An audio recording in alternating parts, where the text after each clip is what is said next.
دابا جيني من الاخر، باغا راجل ولا بنكه؟ واش ما لاحظتوش بلي كلشي ولا مهووس بالفلوس؟ البنات ولاو باغيين بنكه اكثر ما باغيين راجل ولا سند، ولاو كيشوفوا الرجل كاداه لتحقيق الاحلام ديالهم اللي ما قدروش يحققوهم ولا ما قدروش والديهم يحققوهم لهم. نهار كيجي شي ولد الناس يدق الباب، اول حاجه كيسولوا عليها هي حالته الماديه، واش يقدر يحقق لها الاحلام اللي باغا. ايوا ولا من خليتو الدين والاخلاق والمبادئ، الرسول صلى الله عليه وسلم قال: اذا جاءكم من ترضون دينه وخلقه فزوجوه. ماشي فلوسه، وانا ما قلتش لك سيري تزوجي بواحد بخيل ما خدام ما ردام ولا ما دير حتى حاجه في حياته. من حقك، من حق.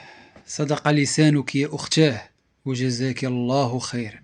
شي هاد الهضره اللي كتقولي انتي ما غاتعجبش بزاف ديال المسخات وبزاف ديال الطماعات وبزاف ديال المشركات بالله والله. حيت دابا هاد الوقت هذا كما كنشوفوا كلشي ولا كيتقاس بالماديات، كلشي ولينا كنقيسوه بالفلوس، خدمه، دار، طوموبيل، ماتيريال.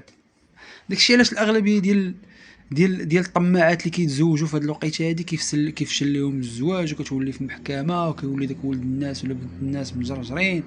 فهمتي؟ الهضره اللي غنبغي نقول لك اختي هو كنتمنى من الله سبحانه وتعالى اي بنت الناس تاخذ الدريه كقدوه، ومني تعرف على شي ولد الناس تخلي الماديات هما الاخرين. رانا ما كانش الانسان نيته زوينه وقلبه عامر بالخير وافكاره كلها خير، قسما بالله العلي العظيم الاخوان الزواج لا صدق، قسما بالله العلي العظيم لا زدتو تا عام ولا عامين وغتطلقوا وغتوليو مجرجرين في المحاكم ودير ليا وفعل ليا والنفقه والمتعه. اي واحد لقى شي بنت الناس يشد فيها بيديه وبرجليه، اي وحده لقات شي ولد الناس تشد فيه بيديه وبرجليه.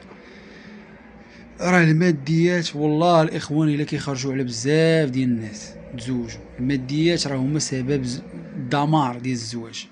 حيت الانسان ملي كيقول شوفوا هاد تفكروا الهضره ديال الرسول عليه الصلاه والسلام، فهمتي؟ كيقول لك اقلهن مهرا اكثرهن بركه.